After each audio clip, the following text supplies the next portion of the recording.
أعوذ بالله من الشيطان الرجيم بسم الله الرحمن الرحيم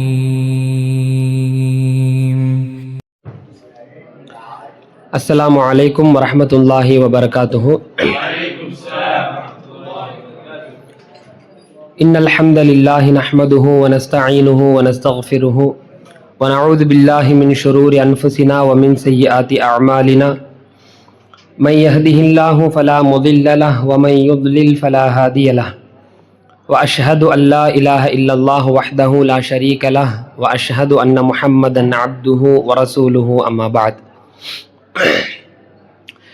அன்பான இஸ்லாமிய சொந்தங்களே, சென்ற வகுப்பிலே வரலாறு சம்பந்தமான பல முக்கியமான தகவல்களை நாம் பார்த்தோம்.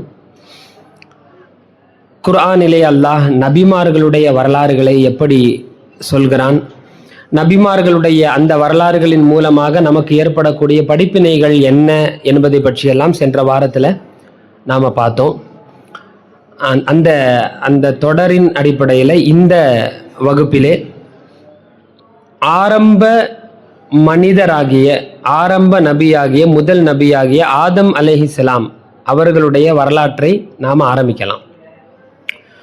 பொதுவாகவே ஒரு அடிப்படையை நாம் எல்லாம் விளங்கிக்கணும். முந்தைய காலத்தில் ஆரம்ப காலத்தில் வாழ்ந்த மனிதர்களுடைய வரலாறுகளை நாம் தெரிய வேண்டும் என்று சொன்னால், அது உண்மையான வரலாறா என்று நாம் அறிய வேண்டும் என்று சொன்னால், குறிப்பிட்ட காலங்கள் இப்போ சமீபத்தில் எடுத்துக்கிட்டிங்கன்னு சொன்னால், நூல்களை வச்சு நம்ம என்ன செய்யலாம், யாராவது ஆதாரபூர்வமான நூல்கள் எழுதியிருப்பாங்க, அந்த நூல்களை வச்சு இது சரி தவறு அப்படின்னு சரி காண முடியும். அப்படி இல்லைன்னு சொன்னால் ஏதாவது ஆய்வறிக்கைகள் அவங்க சப்மிட் பண்ணியிருப்பாங்க, அதை வச்சு நம்ம சரி காணலாம். இன்னும் கொஞ்சம் காலங்கள் முன்னாடி அரசர்கள் வாழ்ந்த காலத்துலலாம் நீங்கள் அப்படி ஒருத்தர் வாழ்ந்தாரா, இப்படி ஒரு மன்னர் வாழ்ந்தாரா, இப்படி ஒரு அரசர் வாழ்ந்தாரா அப்படிங்கிற தகவல்களை எல்லாம் நாம் ஆதாரபூர்வமாக தெரிந்து கொள்ள வேண்டும் என்று சொன்னால், இந்த கல்வெட்டுகள் இருக்கும் இல்லையா, இந்த மாதிரி கல்வெட்டுகளில் பொறிச்சிருப்பாங்க, அதை பார்த்து கண்டுபிடிக்க வாய்ப்பு இருக்குது. அது மாதிரி நாணயங்கள், அந்த கால நாணயங்களில் ஒரு சில தகவல்களோ அல்லது அவங்க அந்த அரசரை பற்றி உண்டான புகைப்படமோ, இதை வைத்து அவர் வாழ்ந்தார் அப்படிங்கிற ஆதாரத்தை எடுக்க முடியும். அது மட்டும் இல்லாமல் இந்த தொல்பொருள் ஆராய்ச்சி பண்ணுறாங்களே, இந்த மாதிரி இந்த புதை படிவங்களை எடுத்து இத்தனை வருடத்துக்கு முன்னாடி இப்படி ஒன்று இருந்துச்சுன்னு நாங்கள் கண்டுபிடிச்சிட்டோம் இப்படின்னு சொல்கிறாங்க இல்லையா, இந்த மாதிரி ரொம்ப காலத்துக்கு முன்னாடி வாழ்ந்த மனிதர்கள் அப்படி வாழ்ந்தார்களா, ஒரு நியூஸ் இருக்குதா, அவங்க என்ன செஞ்சாங்க அப்படிங்கிற தகவல்களை இப்படித்தான் அறிய முடியும். இதை தாண்டி இந்த தகவல்கள்லாம் கண்டுபிடிக்கப்படும் காலத்துக்கு முன்னாடி ஒரு சில மனிதர்கள் வாழ்ந்திருப்பாங்களே, சொல்றது புரியுதா?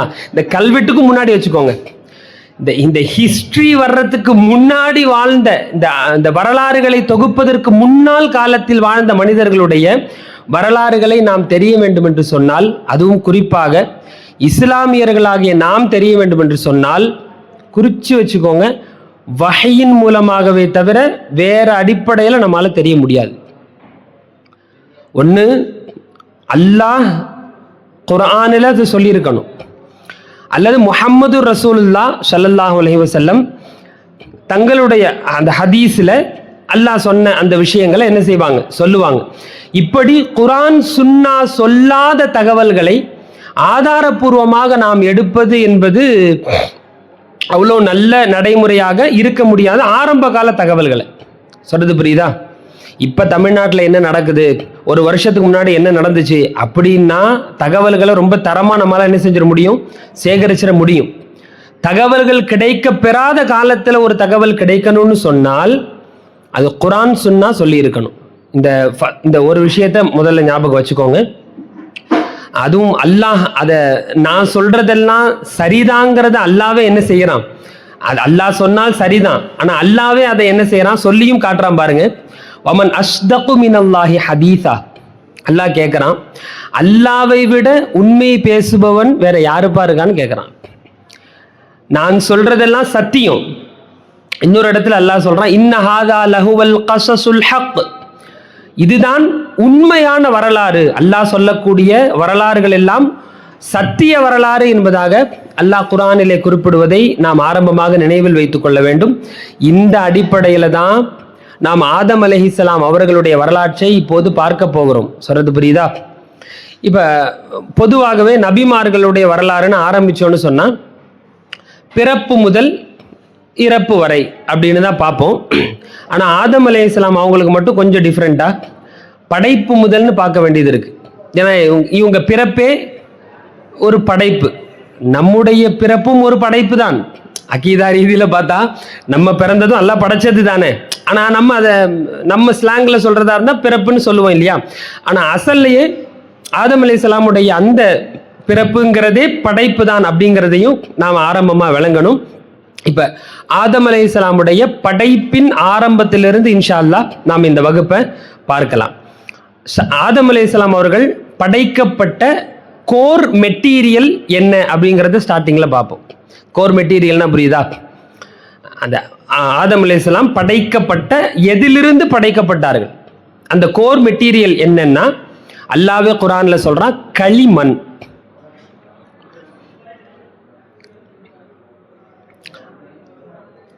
அல்லதி அஹ்ஸன குல்ல ஷைஇன் ஹலக, தான் படைத்துள்ள ஒவ்வொரு பொருளையும் அல்லாஹ் அழகாக்கினான்.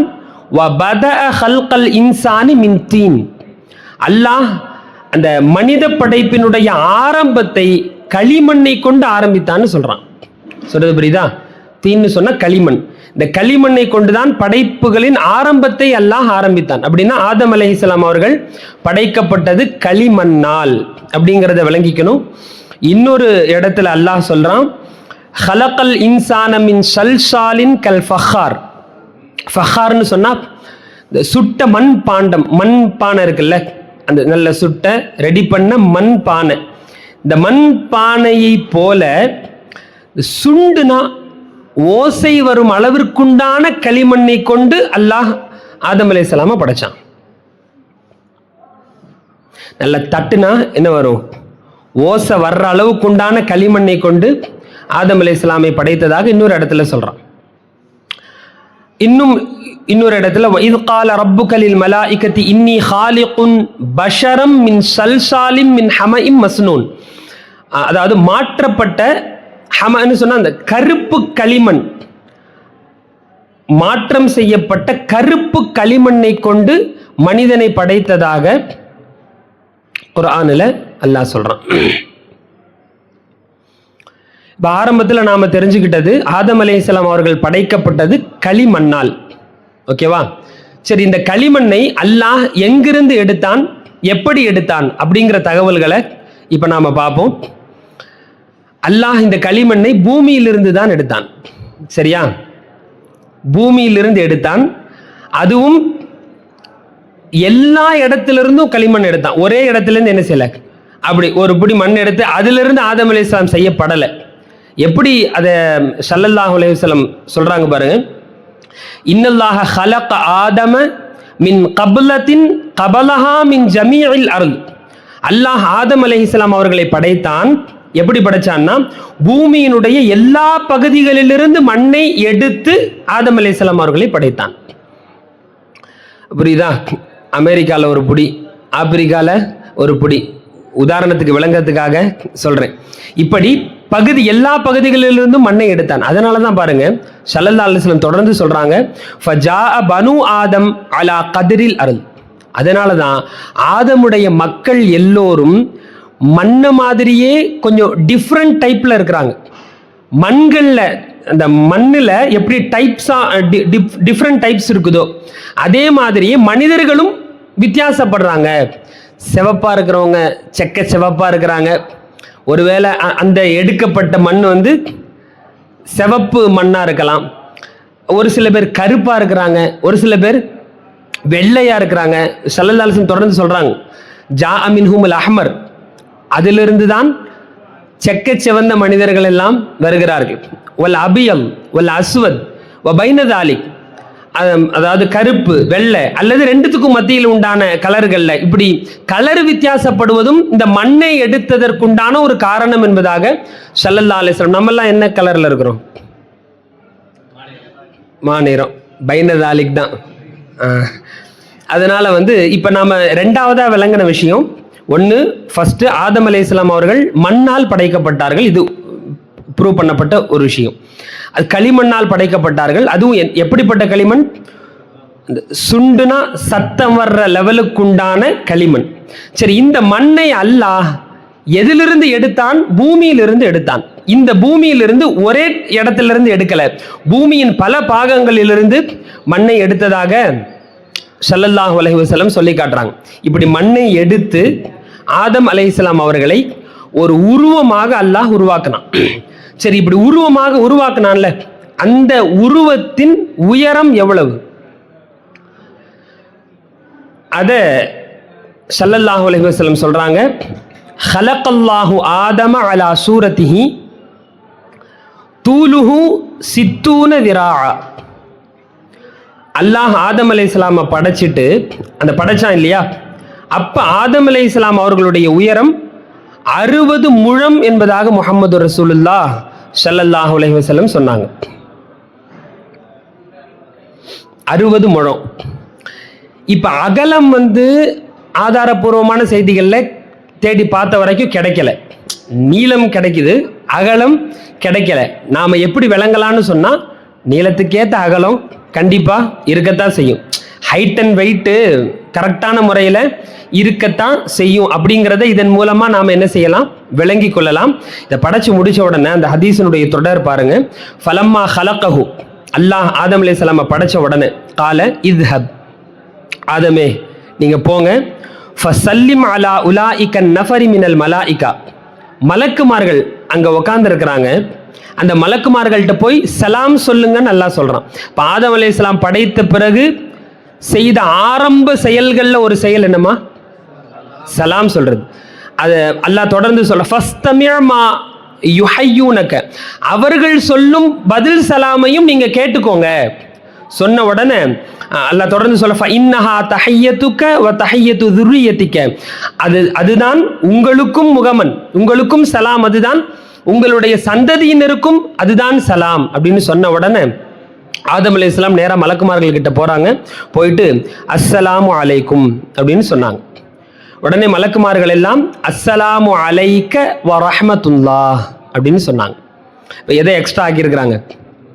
வ ரஹ்மத்துல்லாஹ் அப்படின்னு சொன்ன உடனே அது தொடர், அந்த ஹதீஸினுடைய தொடர்லையே ஃபகுல்லு மன் யதுகுலுல் ஜன்னஹ் அலா சூரத்தி ஆதம், பின்னாடி இன்ஷா அல்லாஹ் நமக்கெல்லாம் அல்லாஹ் அந்த வாய்ப்பை தரணும். சொர்க்கத்துக்கு நாம போவோம் இல்லையா, அப்படி சொர்க்கத்துக்கு போகக்கூடிய மனிதர்கள் எல்லாம், எல்லா மனிதர்களும் ஆதம் அலைஹிஸ்ஸலாமுடைய உயரத்திலேயே சொர்க்கத்தில் நுழைவார்கள் ஸல்லல்லாஹு அலைஹி வஸல்லம் சொன்னாங்க. இப்போ நம்ம இப்போ இருக்கிற அடிகள்லாம் இருக்குல்ல, இந்த ஹைட்டெல்லாம் எல்லாம் கூட்டிடுவோம், நல்ல கூட்டி ஆதம் அலைஹிஸ்ஸலாம் அவர்களுடைய உயரத்திலேயே இன்ஷா அல்லாஹ் நாம் எல்லாம் சொர்க்கத்திற்குள் நுழைவோம். அதைத்தான் ஸல்லல்லாஹு அலைஹி வஸல்லம் தொடர்ந்து சொன்னாங்க, ஃபலம் யஸலில் ஹல்கு யன்குசு பஅது ஹத்தல் ஆன்.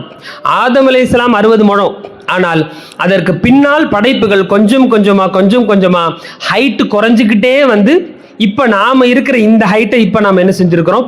அடைஞ்சிருக்கிறோம். அப்போ ஆதம் அலைஹிஸ்ஸலாம் அவர்கள் படைக்கப்பட்டது களிமண்ணால். அதை பூமியிலிருந்து அல்லாஹ் எடுத்தான். எல்லா பகுதிகளிலிருந்தும் மண்ணை எடுத்து ஆதம் அலைஹிஸ்ஸலாமை படைத்தான். அவர்களுடைய உயரம் எவ்வளோ? 60 முழம். சரியா? இன்னொரு ரிவாயத்தில் ஸல்லல்லாஹு அலைஹி வஸல்லம் சொன்னாங்க, இன்ன அவ்வல ஜும்ரத்தின் யதுகுலூனல் ஜன்னஹ் அலா சூரத்தில் கமர், முதல்ல சொர்க்கத்துக்கு போகக்கூடிய ஒரு குரூப் இருக்கிறாங்க, ஒரு அணியினர் இருக்கிறாங்க. அந்த குரூப் எப்படி சொர்க்கத்துக்குள்ள நுழைவாங்கன்னா, அலா சூரத்தில் கமரி லைலத்தல் பத்ரி, இந்த பௌர்ணமி இரவுல இந்த பரிபூரண சந்திரன் எப்படி ஜொலிக்கும், அந்த நிலாவினுடைய உருவத்தை போன்ற ஜொலிப்பிலே ஆரம்ப அணியினர் சொர்க்கத்திற்குள் நுழைவார்கள். சும்மல்லதீன யலூனஹும், அதற்கு பின்னால் இரண்டாவது ஒரு குரூப் சொர்க்கத்திற்குள் நுழையும். அவங்க எந்த அளவுக்கு இருப்பாங்கன்னு சொன்னா, அலா அஷத்தி கௌகபின் துர்ரியின் ஃபிஸ் ஸமாஇ இல்லா, அதாவது நட்சத்திரங்கள் இருக்கு இல்லையா, அந்த நட்சத்திரங்கள் எப்படி ஜொலிக்குதோ அந்த ஜொலிப்புல, அந்த பிரகாசத்துல இரண்டாவது அணியினர் உள்ளே நுழைவார்கள். லா யபூலூன வலா யதகவ்வதூன, அவர்கள் யபூலூனனா என்ன? சிறுநீர் கழிக்கவும் மாட்டார்கள். வலா யதகவ்வதூன, அவர்கள் மலம் கழிக்கவும் மாட்டார், அவங்களுக்கு வராது. வலா யத்ஃபிலூன, அவர்கள் எச்சில் துப்ப கூட மாட்டார்கள். வலா யம்தஹிதூன, அவர்கள் அந்த சளி சொல்கிறோம்ல, அந்த சளியும் அவங்களுக்கு என்ன செய்யாது, வராது. இந்த எச்சில் துப்புற பழக்கம் இப்படியும் எதுவுமே இருக்காது. சொல்கிறாங்க பாருங்கள், அம்ஷாத்துஹுமு தஹபு, அவங்க ஒரு சீப்பு வச்சுருப்பாங்க. அந்த சீப்பு வச்சு தலை சீவாங்க. அந்த சீப்பு கூட தங்கத்தினால தான் என்ன செய்யும், இருக்கும். இந்த ஏழைகளுக்கெல்லாம் அது மிகப்பெரிய சுப செய்தி. அல்லாவை வணங்கி, அல்லாஹ் சோதனையாத்தான அந்த பணம் இல்லாத அந்த தன்மையை கொடுத்துருக்கிறான். அதை பொருந்தி கொண்டவர்களுக்கெல்லாம் தலை சீவ கூட உனக்கு தங்கத்தில் தான்ப்பா சீப்பு அப்படிங்கிற லெவலுக்கு அல்லாஹ் உயர்த்தி இன்ஷா அல்லாஹ் வைப்பான்.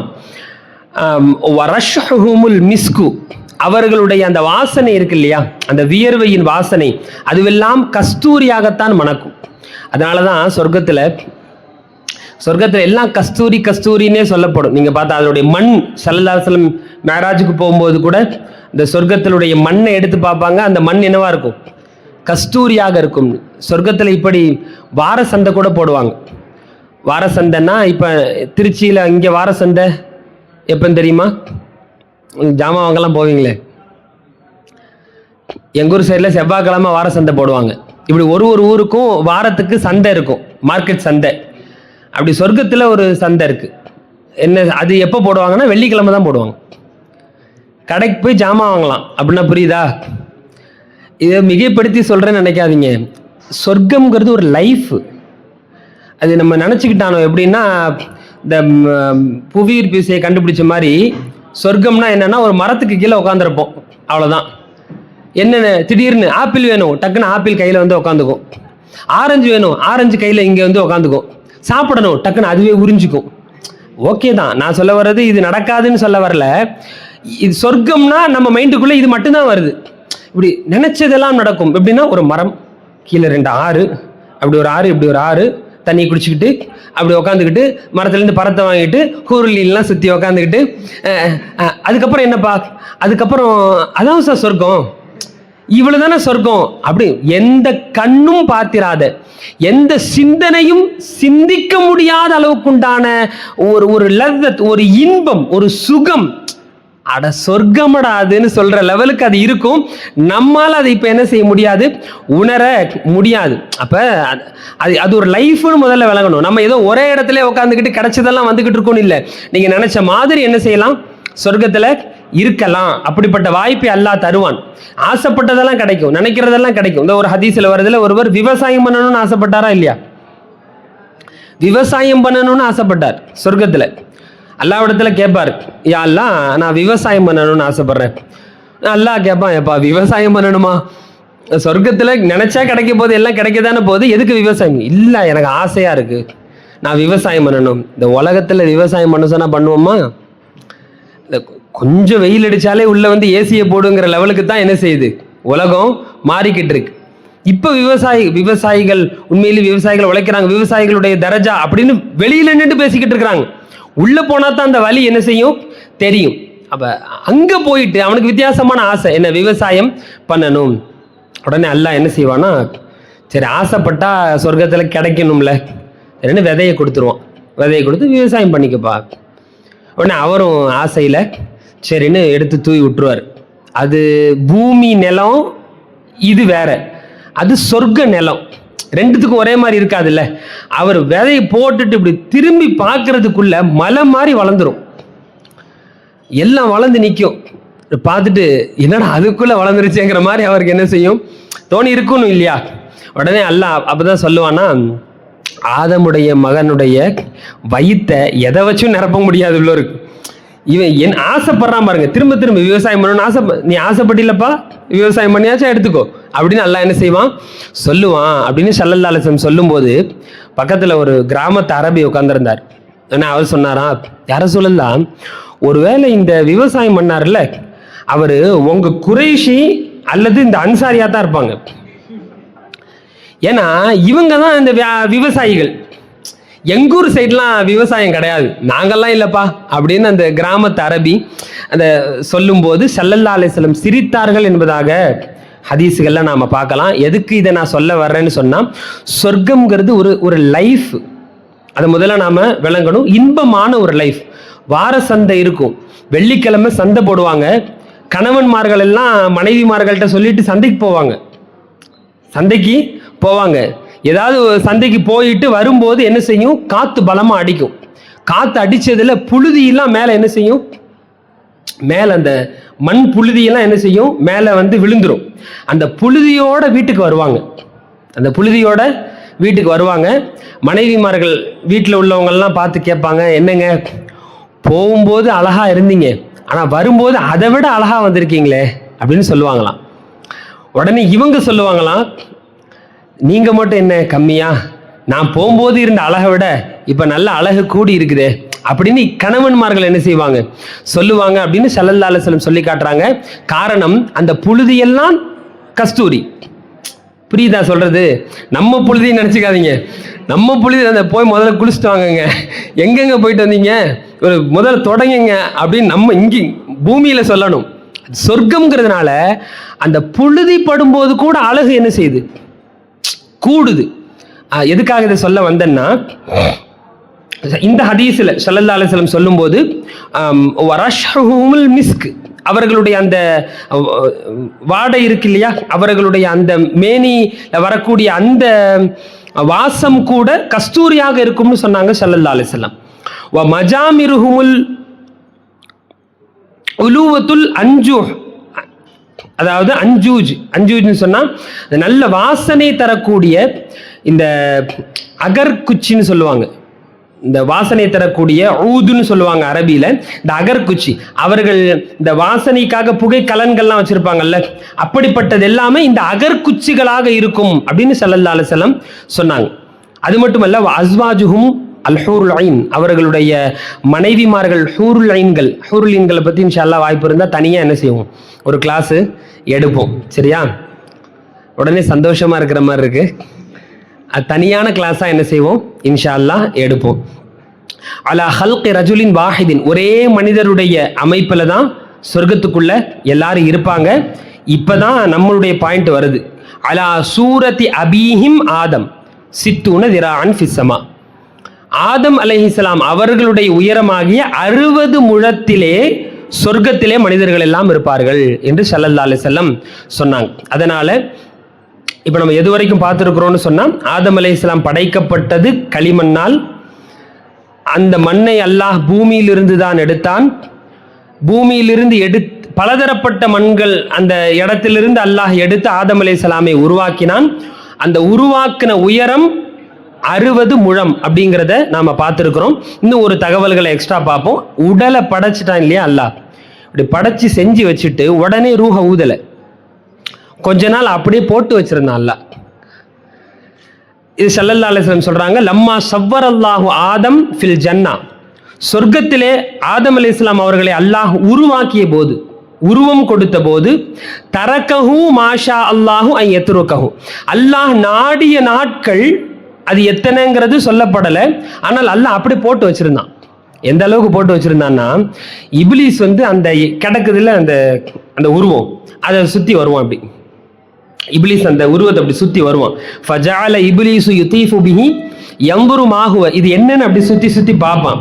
ஃபலம்மா ரஆஹு அஜ்வஃப, அந்த உடம்புல ஓட்டை இருக்குல்ல, இந்த ஓட்டையெல்லாம் இப்லீஸ் பார்த்த உடனே தான் முடிவு பண்ணானா, அரஃப அன்னஹு ஹுலிக ஹல்கன் லா யதமாலக், அதாவது போய் பார்க்குறான், போய் பார்த்தா ஓட்டையாக இருக்கு.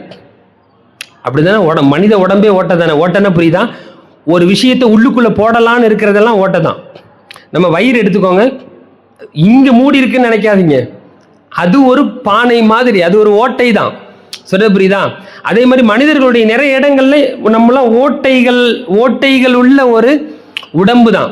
இவன் இந்த ஓட்டையெல்லாம் பார்க்குறான், அந்த வயிற்றெல்லாம் பார்த்துருப்பான். பார்த்துட்டு அவன் சொன்னானா, ஓ இந்த ஓட்டை இருக்கிற உடம்பை பார்த்தா இது லா யதமாலக், அதாவது இது தன்னைத்தானே கட்டுப்படுத்தி கொள்ள முடியாத உடம்பு மாதிரி இருக்கு, ஒரு ஸ்டெடியான உடம்பு மாதிரி இல்லை. அப்போ அவங்களுக்கெல்லாம் இது இருந்திருக்காது. சொல்றது புரியுதா? இப்போ இதை பார்த்த உடனே அவன் ஒரு கெஸ் பண்ணுறான், அறிவாளி தானே, ஒரு கெஸ் பண்ணுறான், இது செல்ஃப் கண்ட்ரோல் உள்ள உடம்பு மாதிரி தெரியலையே, டக்கு டக்குன்னு மனசு மாறுற மாதிரி உண்டான உடலமைப்பை கொண்டு ஒரு உடலாக இருக்குதேன்னு சொல்லி இப்லீஸ் நினைத்ததாக சொன்னதாக ஸல்லல்லாஹு அலைஹி வஸல்லம் சொல்லி காட்டுறாங்க. இது சொர்க்கத்தில் அல்லாஹ் ஆதம் அலைஹிஸ்ஸலாம் அவர்களை 60 முழமாக உருவாக்கி வைத்திருந்தான். ரூஹ என்ன செய்யல, கொடுக்கல. அந்த ரூஹ கொடுக்கிற அந்த நாளை பத்தி ஸல்லல்லாஹு அலைஹி வஸல்லம் அவங்க சொல்றாங்க, ஹைரு யௌமின் தலஅத் அலைஹி ஷம்சு யௌமுல் ஜும்ஆ, சூரியன் உதிக்கும் நாட்களிலேயே மிகச்சிறந்த நாள் அது ஜும்ஆவுடைய வெள்ளிக்கிழமை தான் அப்படின்னு ஸல்லல்லாஹு அலைஹி வஸல்லம் சொன்னாங்க. ஃபீஹி குலிக ஆதம், அன்றைய நாளில்தான் ஆதம் அலைஹிஸ்ஸலாம் படைக்கப்பட்டார்கள். வஃபீஹி உதுகிலல் ஜன்னா, அந்த நாளில்தான் சொர்க்கத்திற்குள் அவர்கள் தங்க வைக்கப்பட்டார்கள். வஃபீஹி உஹ்ரிஜ மின்ஹா, அது மட்டுமல்ல அந்த நாளில்தான் சொர்க்கத்திலிருந்து அவர்கள் வெளியேற்றவும் பட்டார்கள். வலா தகூமு ஸாஅத்து இல்லா ஃபீ யௌமில் ஜும்ஆ, மறுமை நாளும் ஜும்மா நாளில் தான் ஏற்படும் என்பதாக ஸல்லல்லாஹு அலைஹி வஸல்லம் சொன்னாங்க. அப்ப ஆதம் அலைஹிஸ்ஸலாம் அவர்கள் படைக்கப்பட்ட நாள் எது? வெள்ளிக்கிழமை, ஜும்ஆவுடைய நாள். இதுவரைக்கும் இன்னைக்கு போதுமா?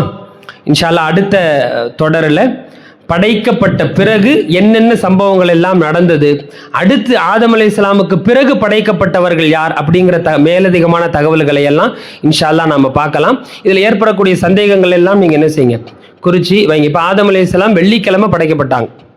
வெள்ளிக்கிழமைன்னு எப்படி கண்டுபிடிச்சிங்க? ஸல்லல்லாஹு அலைஹி வஸல்லம் சொன்னாங்கன்னு கண்டுபிடிச்சிட்டோம். நாள் அப்போ எங்கே இருந்துச்சு? யாராவது சொல்லுங்க பார்ப்போம். நாலுண்டு அப்படின்னா புரியுதா? சனி, ஞாயிறு, திங்கள், செவ்வாய்,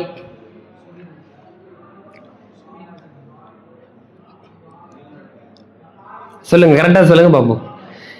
இதெல்லாம் ஒரு கேள்வியே இல்லைங்கிற மாதிரி உண்டான கேள்விதான்.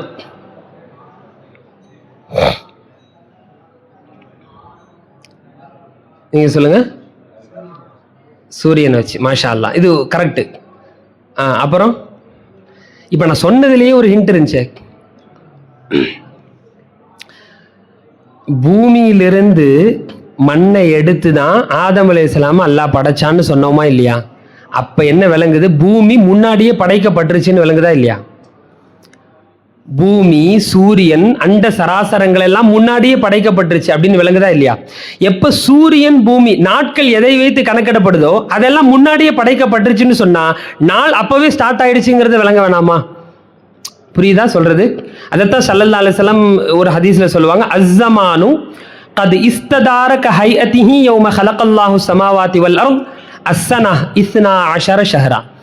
அதாவது அல்லாஹ் படைப்பை ஆரம்பமாக வானம் பூமி எல்லாம் படைச்சானே, அப்படி படைக்கும் போது என்ன காலம் இருந்ததோ, என்ன மாதங்கள் இருந்ததோ, அந்த மாதம் இப்போது திரும்ப அந்த லெவலுக்கு வந்துருச்சு. அந்த மாதத்தை நாம் அடைஞ்சு, ஏன்னா இடையில மாதங்கள் எல்லாம் குழப்பி வச்சிருந்தாங்க அரபுகள், அந்த மாதத்தை மாத்தி மாத்தி குழப்பி வச்சிருந்தாங்க. அந்த அல்லாஹ் படைத்த நாட்களில் உள்ள அந்த மாதங்கள் இப்ப கரெக்டா செட் ஆகி வந்துருச்சுன்னு சொன்னாங்க ஸல்லல்லாஹு அலைஹி வஸல்லம். அப்ப என்ன விளங்கணும்? ஆரம்பத்திலேயே நாட்கள் எல்லாம் இருந்துச்சு. அதுல வெள்ளிக்கிழமையான வெள்ளிக்கிழமையில தான் ஆதம் அலைஹிஸ்ஸலாம் படைக்கப்பட்டாங்க அப்படிங்கிறதையும் நாம் இதன் மூலமாக விளங்குறோம். இன்ஷா அல்லாஹ் அடுத்த வகுப்புல இதை தொடர்ந்து அடுத்து என்ன நடந்துச்சு அப்படிங்கிறத பார்ப்போம். وآخر دعوانا الحمد لله رب العالمين. السلام عليكم ورحمة الله وبركاته.